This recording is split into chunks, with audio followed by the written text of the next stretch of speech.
brother! If we've said it once, we've said it 100 times. Voldemort is a terrible planner. And yet he does make one very calculated move that pays massive dividends for himself. I would even call it his masterstroke.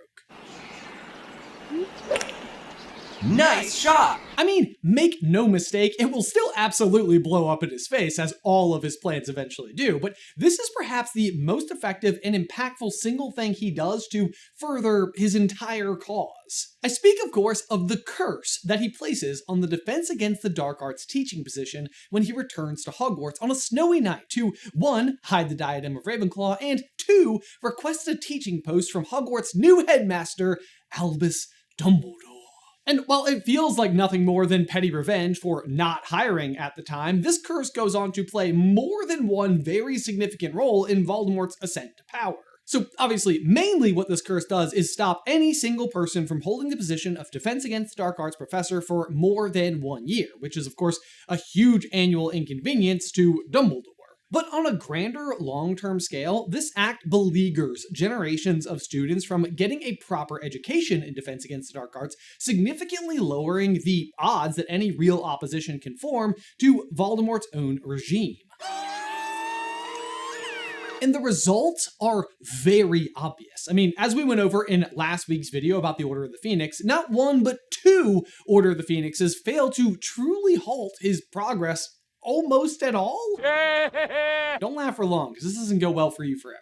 This, again, is a plan that rings nicely with Voldemort's objective to become immortal. Waiting mere decades for his plan to unfold is time overall worth the wait. What he's done is poison the well for any true future opposition. He can set his trap and can essentially stand back and wait. Wait until an entire generation's worth of students have had a revolving door of teachers who don't have the ability to work with students for longer than a single year. Of course, the full ramifications of his spell can only be viewed in hindsight, where we can see that there were far more effects than just education, including Dumbledore's own death and Voldemort's own demise. With that said, today we get to the bottom of the curse on the Defense Against the Dark Arts joke.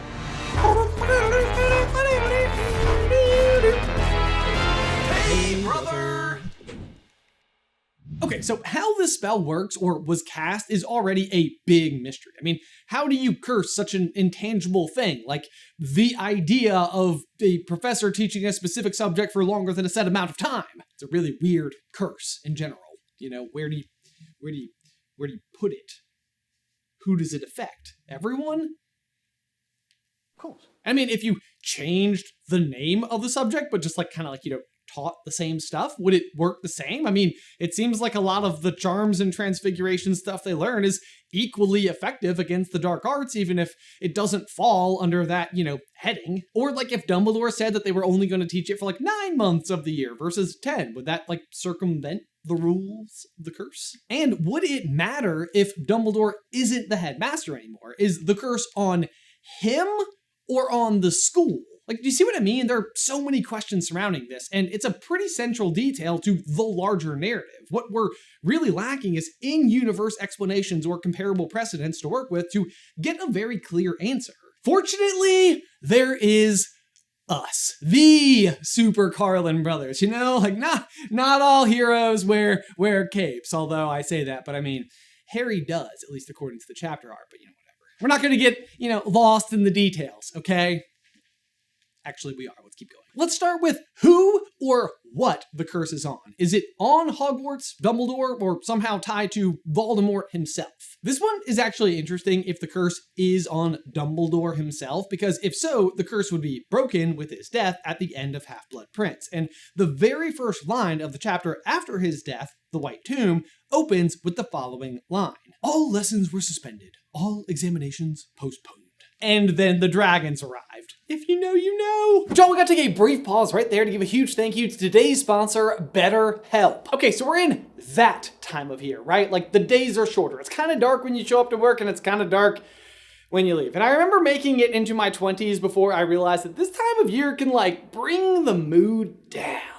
But alas, knowledge is power. Knowing this time of year is coming allows you to prepare for it. Reach out to a friend to grab lunch, check in with loved ones, or maybe try out therapy. Honestly, all three of these can sometimes feel awkward to do when you're out of practice or just haven't tried it before, maybe in the case of therapy. And in fact, this is no joke. This is a brand of negative self-talk that I fall victim to myself. Like, my friends don't want to hear from me. Then that little voice in the back of my brain is like, Dude, they are your friends. Hearing from you is definitely what they want to do. Anyway, what happens is you do it. You reach out, then ask yourself, why didn't I do this sooner? And the same is true for therapy. Therapy can help build communication skills, set boundaries, work through past breakups or arguments, or if you're anything like me, help you understand yourself and your environment and how to best thrive within it. So this month, don't wait to reach out. Whether you're checking in on a friend or reaching out to a therapist yourself, BetterHelp makes it easier to take that first step. And our listeners get 10% off their first month at betterhelp.com/super.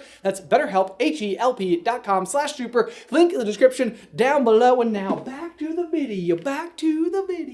No, but the hitch about examinations being suspended is that if the curse was on Dumbledore and the current academic year hasn't concluded, then the curse shouldn't apply to the current Defense Against the Dark Arts professor, which is, of course, Snape. And this one is weird because obviously Snape is later named headmaster of the school, which would lead you to believe that the curse continues. But even those lines get blurry because following Dumbledore's death, there is no more Defense Against the Dark Arts. It's just the dark arts. Maybe that's where Voldemort put on his little magical lawyer hat and wrote in tight little exceptions to the rule, like, henceforth and in perpetuity, for the duration of my corporeal existence, and any subsequent manifestations thereof, no witch or wizard shall be eligible to instruct the academic discipline commonly denominated Defense Against the Dark Arts. However, any instructional offerings which contains, in immediate and unbroken succession, the phrase dark arts shall be expressly exempted from this prescription, provided always the term defense is omitted, redacted, or otherwise excluded from the official course title, syllabus, and any related scholastic documentation and instruction. But, so then with that in mind, and at least according to an interview with the author, the curse isn't broken with Dumbledore's death, but with Voldemort's, meaning to me that the curse was on the school, but powered by Voldemort's own life, which in his mind was supposed to, last forever. Oops. So then, how did Voldemort cast this otherwise very unusual spell? And it's very hard to answer, but I do at least have some theories.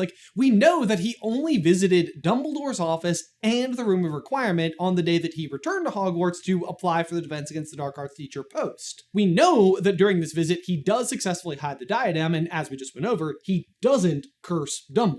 But it does feel very possible to me that the Room of Requirement was involved in some way. So much so that he may have even selected the room specifically to enact this very curse. So stick with me. The idea is that the very existence of the diadem in the room was acting as a Horcrux on the castle itself, literally causing the school to force out anti-defense training.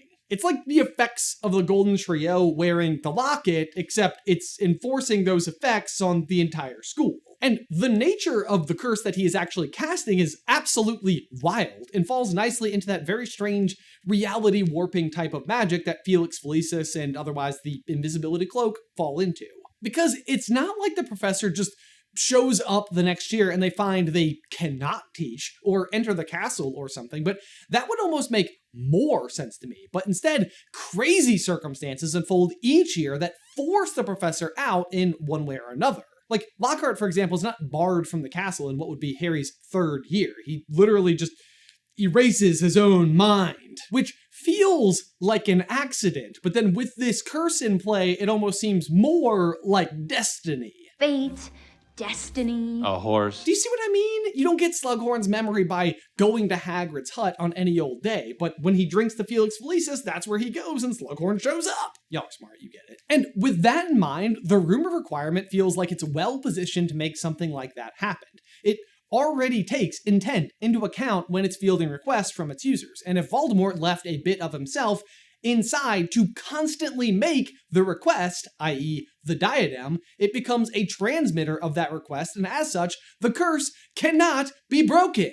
And where it gets fun is that the reasoning will continue to work out, because the diadem, the room itself, and Voldemort all take killing blows on the same day.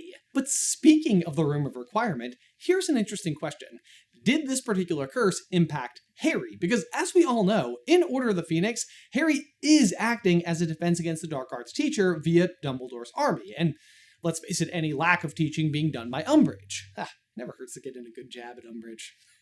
I hate her.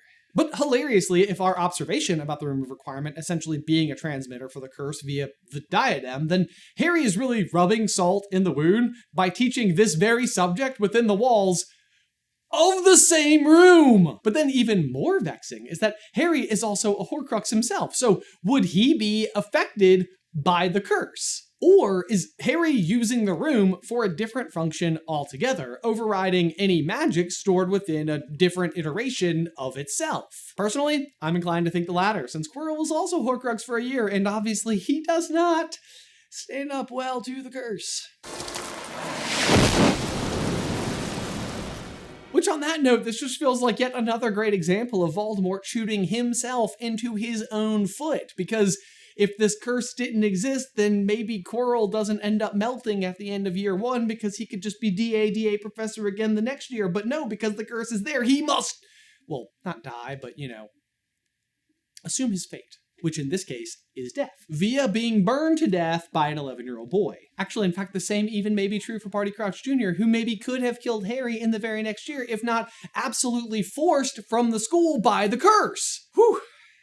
One way or another, DA meetings do cease after their sessions in year 5, so it almost seems as though the curse is able to persist and impact Harry just the same as any other former professor. But former professor is also another good segue for us, because while Snape is the formal Defense Against Dark Arts professor as of year 6, there is once again another course being taught. I speak, of course, of Dumbledore's private lessons with Harry, where Dumbledore finally is fully and completely open about the battle he's been waging against Voldemort himself. The timing of these lessons are shockingly perfect as it pertains to everything else to do with this curse, namely because every single lesson Dumbledore needs to teach Harry deals directly with the topic of defense against the dark arts, because Harry's key adversary is the Dark Lord, so anything Dumbledore directly teaches Harry about how to combat him would qualify as this subject. This is interesting because if you're familiar with our channel, you know that we believe that Dumbledore has been carefully and meticulously teaching and guiding Harry for years via what we call Dumbledore's Big Plan. The basic idea is that Dumbledore is always pulling strings specifically to teach Harry important lessons that he needs to know.